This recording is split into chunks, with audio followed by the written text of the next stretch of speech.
Sir, may bisita po kayo. Nag-angat ng ulo si Pablo mula sa mga papeles na pinag-aaralan. Pagkatapos niyang mananghalian, ay naging abala na siya. Kaya naman hindi na niya namalaya ng oras.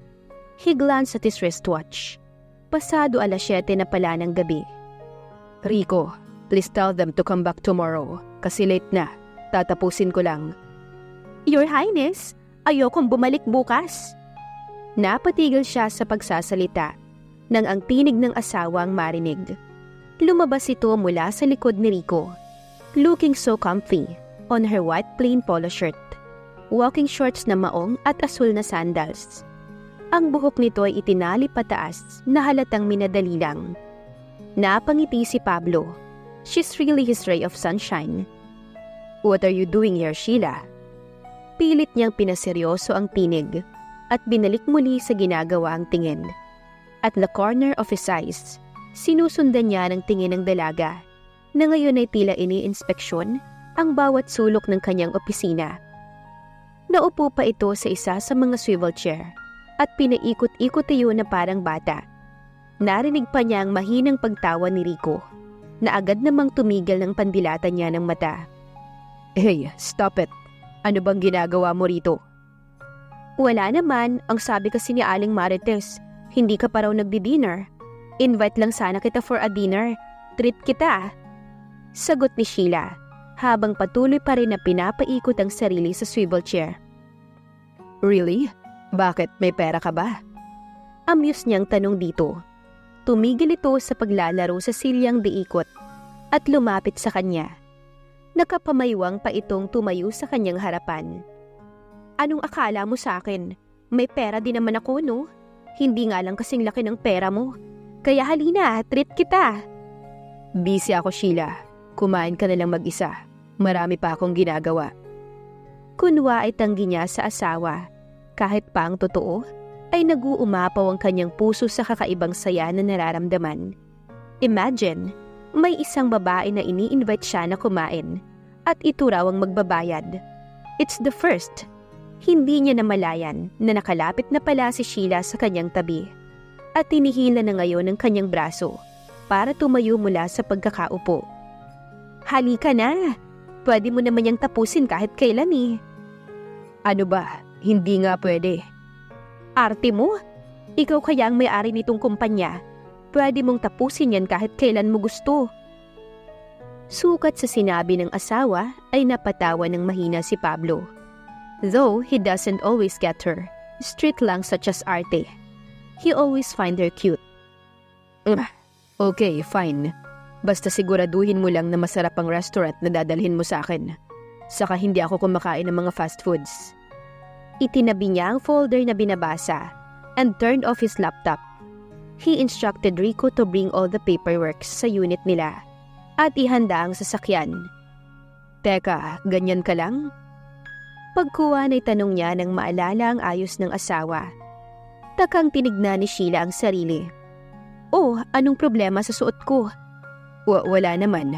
Pero don't you think it's too casual? Ngunit imbis na sumagot ay bigla itong yumakap sa kanyang kaliwang braso at isinandal pa ang ulo nito roon. Hayaan mo na, kasama naman kita eh. You already look too formal.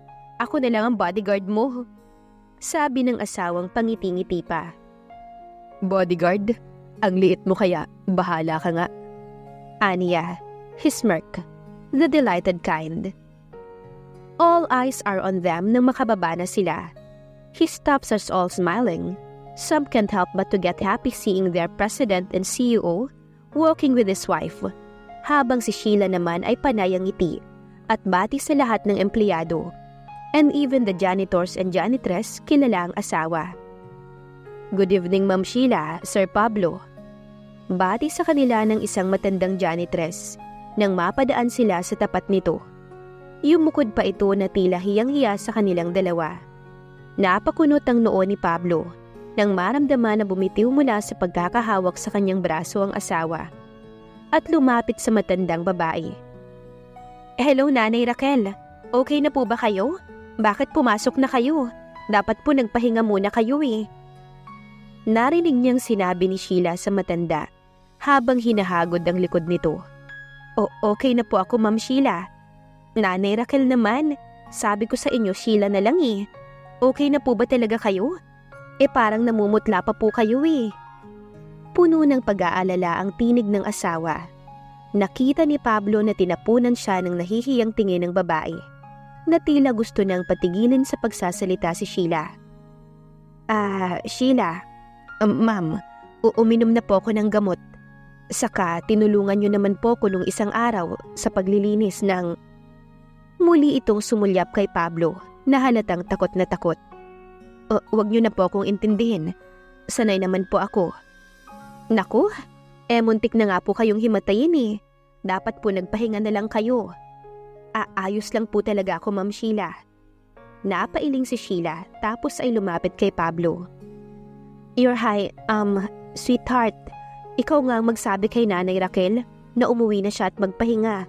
Sige na sweetheart, kasi may trangkaso siya eh, pero pumapasok pa rin siya. Muling yumakap sa kanyang braso ang asawa. Si Pablo naman ay biglang nakaramdam ng pagkailang. Lalo't lahat ng mga mata ng kanilang empleyado at iba pang mga tao ay sa kanila nakatutok. They know him as emotionless, ruthless. Ang iba pa nga ay halos hindi na huminga sa paghihintay sa isasagot ng kanilang president at CEO. Tumikhim ang lalaki. His mind is telling him not to give in to his wife's order. Alam niyang iyon ang mas tamang gawin. Kung hindi ay baka masanay ang kanyang mga empleyado na lumiban kung kailan gusto ng mga ito. But when he looked at Sheila, wearing her puppy eyes and sweetest smile, parang iba naman ang sinasabi ng puso niya. His heart is telling him to do what will make his wife happy. Nang mag-angat siya ng tingin at balingan ng matanda, nakita niya ang panginginig nito. She's obviously scared at him. Ganun ba talaga siya nakakatakot? Pero bakit si Sheila? Bakit hindi ito takot sa kanya? Bagkus para sa babae, isa siyang mabuting tao. Umuwi na po kayo at magpahinga. Magpapadala na lang po ang HR ng kapalit ninyo habang nagpapagaling kayo. Malumanay na sabi ni Pablo sa matandang babae. Kung inaalala niyo po ang sahod niyo, I will give you a week leave with pay. At kapag magaling na po kayo, makakabalik na po kayo ulit sa inyong trabaho. Dagdag pa ng mapansin ng pangamba na biglang bumalatay sa mukha nito nang sabihin niya na kukuha muna siya ng kapalit. Biglang pagliwanag ng mukha ng janitress. Mangiyak-ngiyak pa ito na yumukod sa kanilang harapan at nagpahayag ng pasasalamat. Habang si Sheila naman ay napalundag pa sa sobrang tuwa, and he didn't expect what she did next.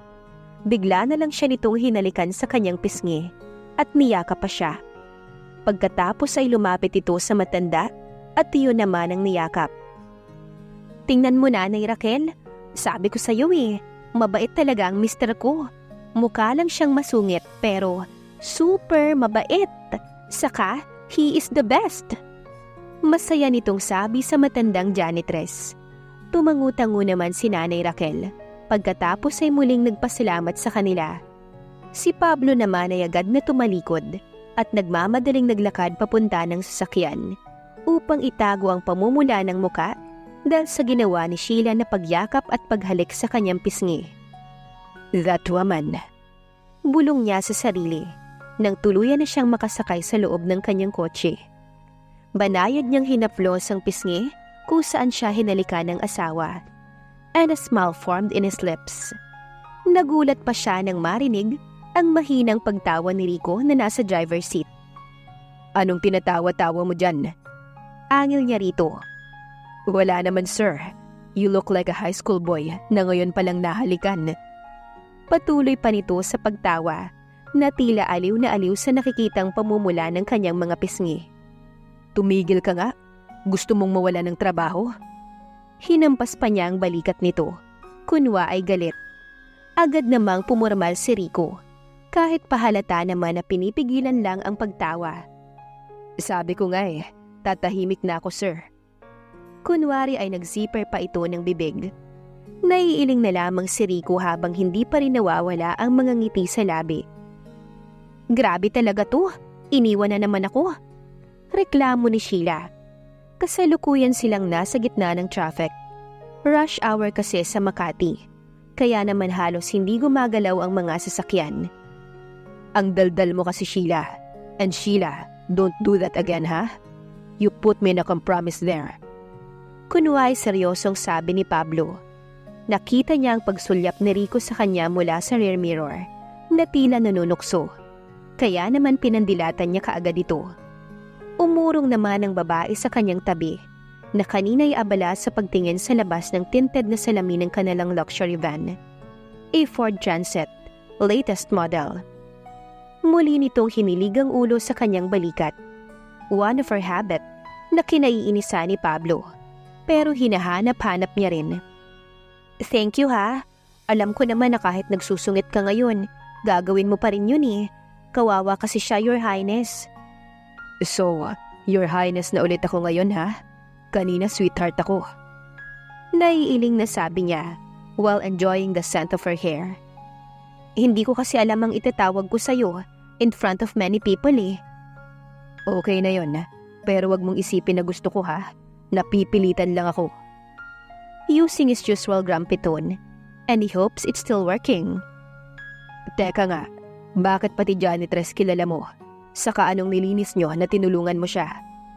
Tanong ni Pablo rito. Ah, yun ba? Kasi nung isang araw pa yun, kasi nag-CR ako dun sa first floor bago ako umakyat. Naiihi na kasi ako eh. Tapos ayun, muntik na siyang matumba. Sabi ko sa kanya magpahinga muna. Sabi naman niya kakastart pa lang din niya. Tapos hindi daw siya pwedeng magpahinga kasi meron daw siyang 5 apo na pinapaaral. Paliwanag ni Sheila. Apo? Nasaan ang mga parents nun? Hindi niya alam eh. Iniwan na lang sa kanya ng basta. Pero meron pa naman siyang isang anak na bunso. Ayun yung katukatulong niya sa pag-aalaga ng mga apo niya. Tumigil nga yun sa pag-aaral eh. Dapat college na. Kaso napilitang tumigil. Sayang eh, matalino pa naman daw yun. At nalaman mo lahat ng yan ah.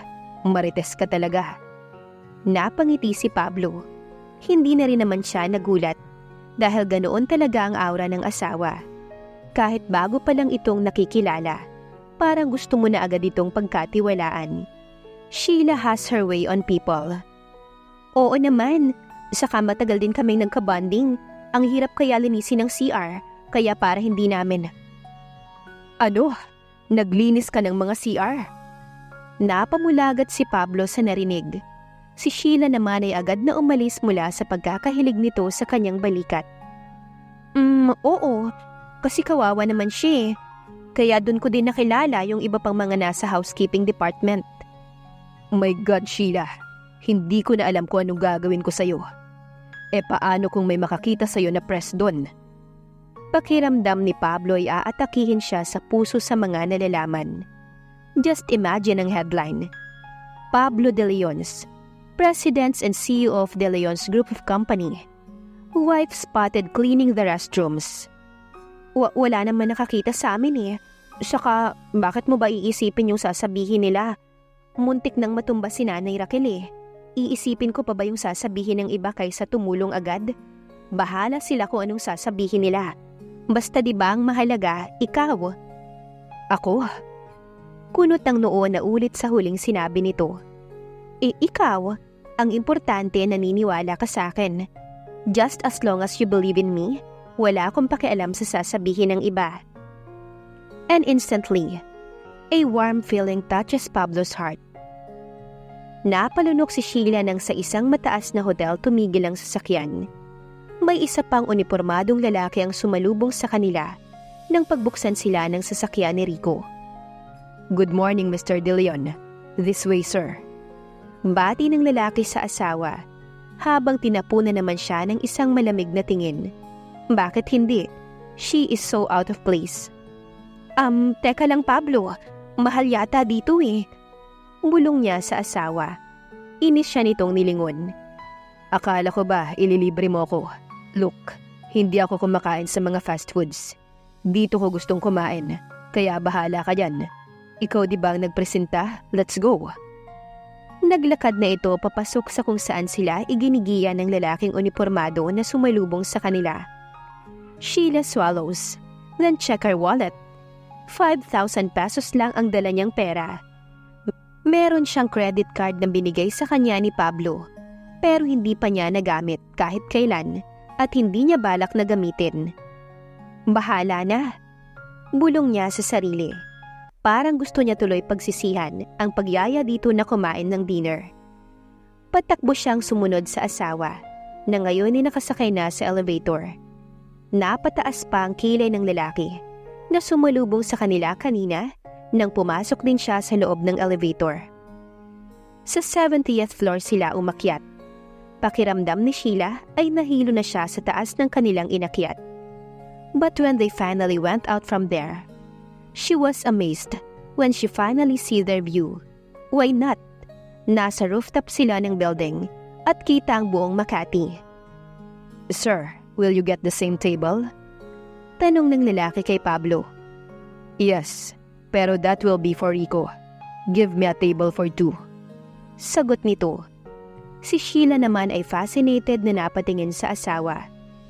He is full of confidence. His voice is full of authority. Parang lahat ng tao ay yuyuko sa lalaki.